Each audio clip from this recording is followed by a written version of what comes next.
mbokk yi dalee nag jàmm ci seen télévision régionale du prestige xibaar yi marax bi ci bésub altine gi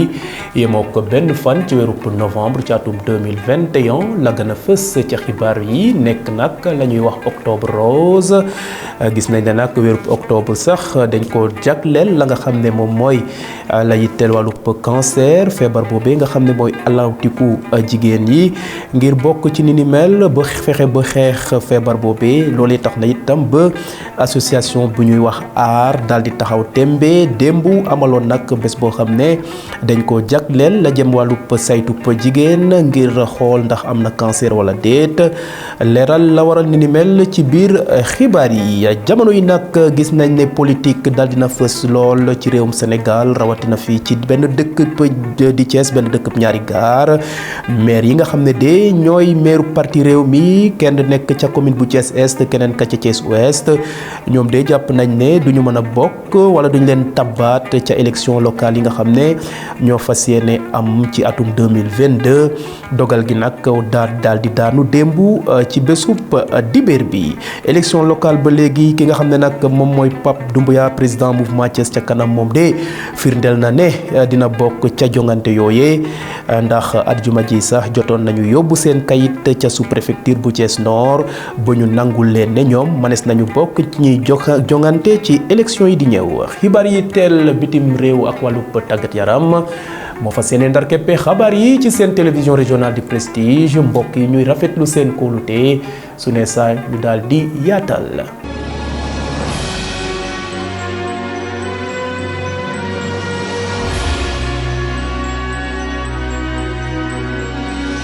mbokk yi asalaamaaleykum wa rahmatulahi taala wa barakatuhu rawatina yéen ña nga xam ne na nekk ca bitim réew ngeen ñuy seytaan ci réseau bu ñuy wax IPTV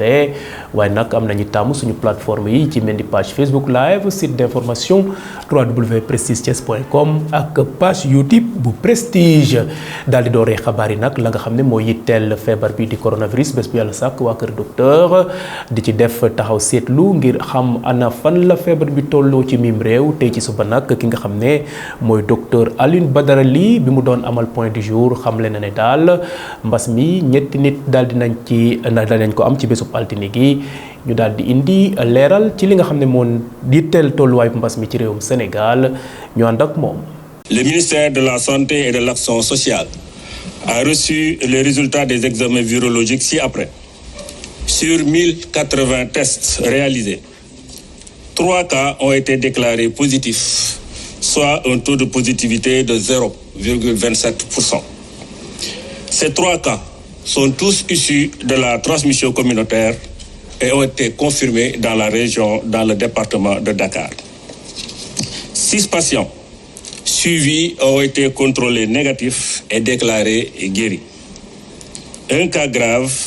est pris en charge dans les services de réanimation. Aucun décès n'a été enregistré le dimanche 31 octobre 2021 et l'état de santé des autres patients hospitalisés est stable. mbokki nag ñu des ba léegi ci wàllub wérgub yaram association bu ñuy wax association pour le renouveau et l'émergence de 10e RIAOM di aar ñoom dañoo amaloon bés bu am solo démb jàppaleel ko nag la nga xam ne mooy seet jigéen yi ci feebar bi nga xam ne da leen di alawtiku di cancer ana lan moo tax ñu def ni ni mel nee na nag li leen tax a jóg mooy fexe daal ba aar jigéen yooyee ci feebar yooyu ba tax na nag ki nga xam ne moom mooy président association boobee di Samba Lawbe Fall daal dina dellu wax ana lan moo tax ñu jëmmal ni ni mel ñu teewlu ko ci micro Pape Thioune ak Cheikh Fall. journée consultation médicale yi mettre à profit octobre rose mu nekk le prétexte pour organiser ces journées ànd ko ak doomi koñ bi docteur Cheikh Tidiane Diarra di def cancer dépistage du col de l'utérus, dépistage cancer du sein et échographie ànd ci ak docteur Souleymane Bousso consacré journée démb bi personnes âgées yi doon contrôler seen glycémie ak seen tension ànd ci itam ak docteur Sophie Thiam bu comité national de lutte contre le sida qui avait mis à notre disposition une unité mobile de dépistage du VIH. Voilà, association bi ci loolu lay yëngu ci fin du mois octobre bi bëgg a pérenniser ces actions dans le temps, inscrire que dans le calendrier. Tous les jours sont des jours de lutte contre le cancer et des jours de lutte contre toutes les maladies, toutes les pandémies, toutes les endémies. Tu vois, octobre rose nag bon institué nañ ko dans le calendrier. Bon, pour le moment fi ñu toll nii par rapport ak kii première expérience la. Bon, on a eu l'opportunité d'avoir le docteur Diarra nekk doomu quartier bi, mais c'est sûr que beneen yoon ak at yi ci ñëw ci kanam incha allah du ñàkk ñu consacrer yeneen journée ci yeneen spécialité médicale. ñi nga xam ne nag ñoom ñoo bokk ci association sénégalaise bi xeex la nga xam ne moo yitteel wàllub cancer ñoom nag ñëwoon nañu teewee la nga xam ne nag moom mooy bésub journée de dépistage boobee ñoom de rafet lañu taxawaay bi nga xam ne association aar taxaw nañ ko ka wax ci seen tur mooy soxna Koumba Thiam ñu teewlu ko ba léegi ci micro Pape Thioune ak Cheikh Fall. Association Cancer du Sein Sénégal ñu ngi ko créé depuis 2013 association la boo xam ni dafay def dañuy màcc ci lépp lu jëm ci mbirum sensibilisation ak toppatoo vraiment jigéen ñi nga xam ne dañu am feebaru canceru ween ak canceru buntu butitu njurukaay loolu daal dañuy toppatoo di leen ci ñaax di leen ci sensibiliser parce que association la boo xam ne li ëpp ci ñu ko créé membre fondateur yi bare dañu jànkonte woon ak feebar bi ba wér ci te association la boo xam ne dañu am comité scientifique boo xam ne ku ñuy wax professeur Ahmadou Deme bi nga xam ne mooy titulaire de chaire oncologie ca université nekk ca hôpital Marie Le Dantec département cancer Marie Curie donc moo yore comité scientifique bi. Octobre rose en fait boo ko déggee weer la boo xamante ni dañ ko jagleel canceru ween weer la bu ñu jagleel canceru ween xam nga weer la boo xam ne ci àddina bi wërngal caabi yëpp OMS organisation mondiale de la santé moom moo décrété weer bi ñu jagleel ko canceru ween xam nga généralement feebar bu ci nekk da ngay dégg léeg-léeg ñaan journée mondiale lii ki feebar yu bëri dañ leen jagleel ay journée mondiale mais soo gisee ñu jagleel octobre rose ñu jagleel ko cancer ween dafa nekk feebar boo xam ne bu lay dal day nekk lu ndaw di law ndànk ba nga xamante ni boo jéemul saytu sa bopp di saytu say ween ba nga xëy benn suba nemmeeku ko ba nga koy nemmeekoo xëy na fa mu koy nemmeekoo du la neex ndax dina fekk daal feebar bi sore lool ci sa yaram moo tax ñu jagle ñu déjee ko vraiment weeru lëmm weer boo xam ne dañ ciy nekk daal di sensibiliser maanaam di ñaax population bi di ñaax mbooloo yi pour que ñu di dem di saytu seeni ween.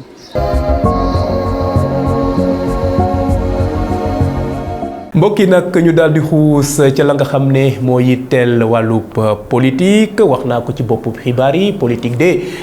jamono yi fës na lool ci ci biir Sénégal rawatina nag fii ci benn dëkkub ñaari gaar di Thiès kaay ndaw yi nga xam ne ñoo bootoo ci bokk ci parti réew mi bokk nag wala nekk ca commune bu Thiès Est ñoom de ñoo doon indi tontu jëmale ko ca ndaw ya nga xam ne ñoo génn woon am kàddu yu ñu yëkkati ginnaaw bu ñu tabbee ka nga xam ne mooy Pape Bassirou Diop ngir bokk ca ngir jiite liste Benno Bokk Yaakaar ci commune bu Thiès Est ñoom nag am na kàddu yu am solo yoo xam ne nag yëkkati nañ ko ñu teewlu ki nga xam ne moom mooy soxna Mame Awa Diop moo wax ci seen tur ci micro Ahmadou Bambali ak Moussa Mbaye. di remercier tamit monsieur le président Idrissa Seck ak Macky Sall ci di rafetlu lii ñu defaat pour Pape Bassirou Diop lépp rek di wane que ni Pape Bassirou Diop. wóolu bi ko Idrissa wóolu ak liggéey bi mu liggéey commune Thiès Est ñu doyloo ko ba tegaat ko fi loo tamit ñu ngi koy rafetlu bu baax a baax parce que ko xam Pape Bassirou Diop xam ni commune Thiès Est rek moo ko ñor lu dul commune Thiès Est ak luy jariñ Thiès loolu moom nekku ci. Pape Bassirou Diop nekk na nit koo xam ne chaque jour mu ngi ci li nga xam ne moom moo soxal askan bi chaque jour ci loolu lay dox ci lay wax moom wootewul xuloo wootewul xeex te ku ko xam tamit xam ni nekku nit koo xam ne day beddi kenn wala muy boddi kenn moom njaboote na ñëpp nekk nit ku social ku disponible. kon kooku tey jii su ko Idrissa Seck jëlaatee ak Macky Sall tegaat ko ci commune bi ñun dañ koy rafetlu bu baax a baax tañ xam ne nag nii rek la mun a demee parce que tamit comme li sama frère Aziz wax rek ñi nga xam ne dañoo minoritaire te doon laaj ñun tamit beddiwuñu leen ñu ngi leen di woo ñu ñëw rejoindre rang yi bala moo gën a xat parce que Pape Bassirou Diop moom ñëpp ko bëgg man damaa jàpp ne amul noonu te comprendre nañ leen tamit parce que nit am na foo xam ne boo fa tolloo ba xam ne ñàkk nga nii rek nga mun a def ñun daal ñu ngi woo ñëpp bàyyiwuñu kenn di rafetlu tamit bilan bi parce que bu fi deful woon dara tey jii amaana Idrissa Seck du ko xoolaat bay jël di tantewaat naan daf ko fiy teg wala du ko fi teg kon dañuy rafetlu bilan bi mu fi liggéey di ko ñaan tamit lii nga xam ne moom la ko Idrissa Seck dénkaat ñuy ñaan le 23 janvier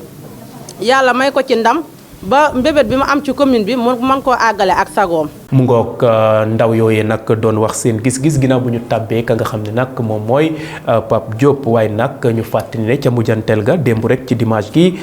ñi nga xam ne ñoo yore parti réew mi di Idrissa Seck ak ñu muy àndal ñoom nag daal dinañu fësal ab bataaxel wax ne ki nga xam ne nag moom mooy Pape Bassirou Diop moom de du mujj a nekk tête de liste Benno Bokk Yaakaar ba tax na nag ca commune bu Thiès Est ba daal dinañ tak jël ki nga xam ne moom mooy Sayer Mangane ñu daal di ko tabb rek kon nag ñu jàpp ne Sayer Mangane moo fas yéene nag diriger liste Benno Bokk Yaakaar ci commune bu Thiès Est. ñu gis ne nag la nga xam ne wala bukki ba nga xam ne moo matt waa Thiès Est bukki googee de moo romb ca Thiès Ouest daal di nag jëf ni ni mel ndax ña nga xam ne ñoo bokk ci parti réew mi it ginnaaw bu ñu waxee ne dinañ tàbb ki nga xam ne mooy maire Alioune Sow mu daal di yilifaat ni ni mel ñoom nag génnoon nañu bés yi ñu ne alamuk loolee du fa dal ba tax na nag maire Thiès Ouest boobee di Alioune Sow jàkkaarloon woon ak taskatu xabaar yi ci bés yi weesu wax nag la nga xam ne ñooñee wax na ko waaye nag daal di delluwaat ca bilan ngam ba nga xam ne def na ko ci boppub maire boobee Aliou Sow di maire bu commune bu Thiès Ouest ci micro soxna Fatou Fall ak Cheikh Fall. En tant que maire de la commune et coordonnateur communal du parti Rewmi may ñaan suñu mbokk yi suñu frères yi suñu sœurs yi que nous sommes en grande démocratie dans le parti Rewmi. Parce que nous, notre leader est un démocrate. Nous avons un peu de retenue. Nous avons une ambition. Tout le monde a le droit d'avoir des ambitions. Nous pouvons dire mais nous faisons après l'élection, nous dellu si un peu à la raison. yenn mots yu xaw a doy waar yi nga xam ne xajul ci diggante góor ak moromam ñu teg ko ci suuf man Idrissa moo ma def coordinateur du parti Rewmi au niveau de la commune Thiès Ouest. sama cër mooy rassembler ba ñu ma kenn am ambition parce que awma droit naan diw du tàllal loxo mais bëgg naa ci tàllal loxo bi ñu def ko defin bu rafet parce que cette famille doit rester unie après les élections te il est de mon devoir d'unir la famille d'Idrissa Seck loolu mooy sama cër muy Ibrahima Ba jàpp naa ni man ak moom way juróom ñoo ko tiim bi muy dox muy sama frère seen biir kër laa yaroo presque Binta Baas musul jaar ci sama tur mon frère la may wooye Ibrahima Bokum léegi laa ko demee Ibrahima man démb damaa dégg kii ndaw ni la mais Ibrahima budget bi nga ne ko sañu ma ko présenté parce que su ma présenté budget bi su ma présenté équipe bi bilan bi journaliste nañu yéen da ngeen a yebaate ma ne ko mais kaay nga toog bañ a wax mu ne ma yii sa waay sañu ma loolu mu ne walaa sànni xeer démb pour dire que man nekkuma ci ambiance su fayantoo du sama ci ko mairie bi tribunal commune bi tribunal laa ko fekk ñuy xuloo ko xeex di génnante ay pistolet Idrissa nekk un grand frère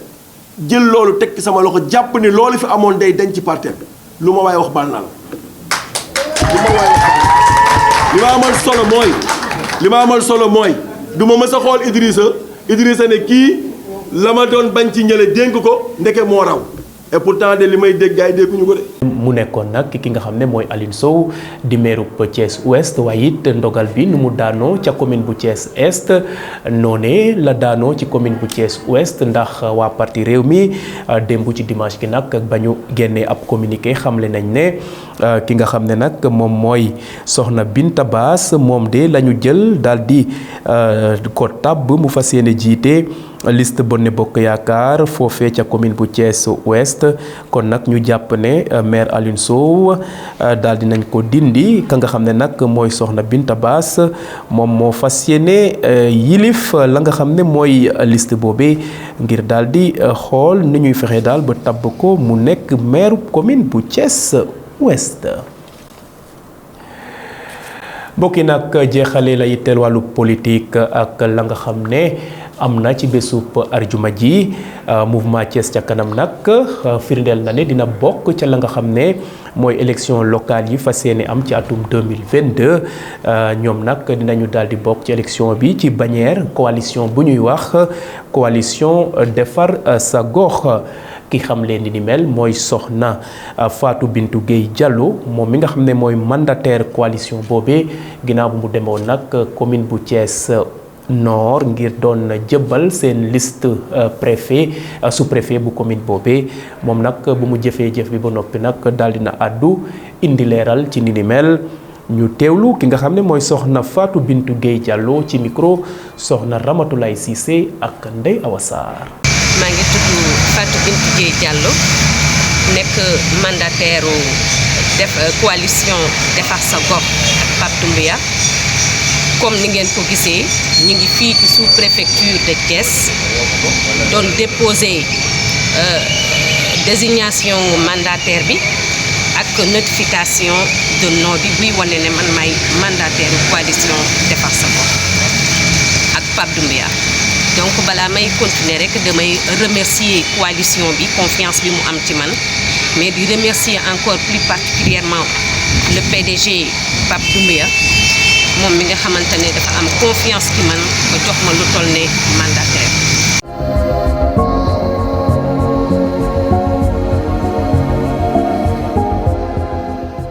mbokk yi nag ñu daal di xuus ca xibaar yi nga xam ne ñoo yitteel biir réew mi di Sénégal daal di ko dooree nag ak coowo yi amoon ci bés yi weesu foofee ca Ziguinchor ña nga xam ne ñoo faree ci Ousmane Sonko ak Doudou Ka lii moo nekk ñaari tupp ñuy laalante ca la nga xam ne moo yitteel wàllu politique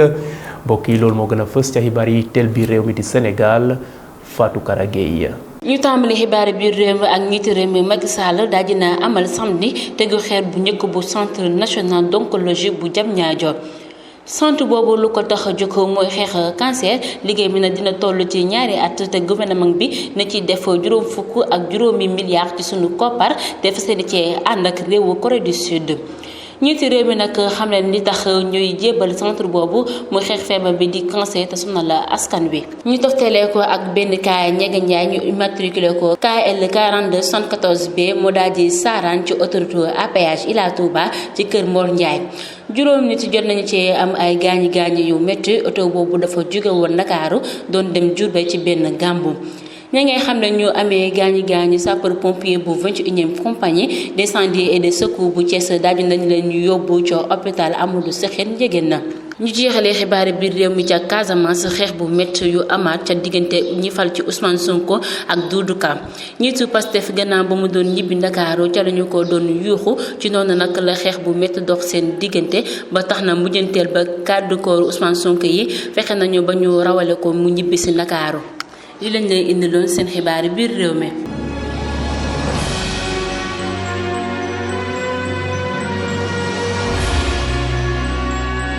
bàkk boobee nag di jëmmal la nga xam ne moo yitteel bitim réew seen télévision régionale di ci béy wàllu am solo ngir topp xibaar yooyee la ca gën a fës ca bitim réew ci bésub altine gi mooy foofee ca réewum Soudan ginnaaw bu ñu amee coup d'état ca dëkk boobee lu tollook une semaine a ngi nii wala benn semaine a ngi nii wala ay bés askan ba nag nee na duñu ànd mukk ca la sordaal ya def moo tax dinañu xeex ba ñu delluwaat nguur ga ca ña nga xam ne ñoo ko yoroon mbokk yi loolu it moo gën a fës ci li nga xam ne moo yitteel bitim réew ñu ànd ci soxna Fatou Fall. ñu dooree xibaaru bitim réew ak juróom-ñaari soldat malien ya ñu faat gaawu ci ñaari attaque yu bokkul ca Mali dëkk ya nekk ca Sahel jihadiste yi nag sonal nañu leen loolee tax ba autorité militaire yi di wane seen bopp ngir dàkk élection présidentielle yi ak législative ya ñu waroon a amal ñaar fukki fan ak juróom-ñaar ci weeru février. ñu teg ci benn semaine gannaaw coup d'état wu Soudan wi manifestant ya àndul ak général Abdel Fattah al-Burhan amaloon nañu ab ndaje gaaw fanweeri fan ak benn ci weeru octobre donte faatoon nañu fukki nit ak ñaar ca manifestant ya ci loolu nag soldat ya ak policier yi ña ngay wëyal di def ay patrouille ba teg loxo ñenn ci membre gouvernement civil bi askan ba taxaw nañ temm ne gouvernement bu ñu daaneel foow ñu delloo si waat ko. ñu jeexalee ca Éthiopie rebelle tigréen ya ña ngay wëyal seen xeex ca Amhara xeex yooyee it ma ngay wëy ba léegi ca Dessi ak dëkk ya ca digdigal ba rebelle yooyu nag dugg nañu ca dëkk ba samedi waaye nanguwuñu fépp ca tàng-tàng ba dugg nañu ci dëkk bu mag bi di Kombolcha seen jéego yu mag yooyee nag ci diirub ñetti fan rek jaaxal na gouvernement ba démb sax ci dibeer gi ca ngoon gouvernement bu Éthiopie weddi na ne rebelle ya jëluñu dëkk yooyee loolee moo nekkoon seen xibaaru bitim réew.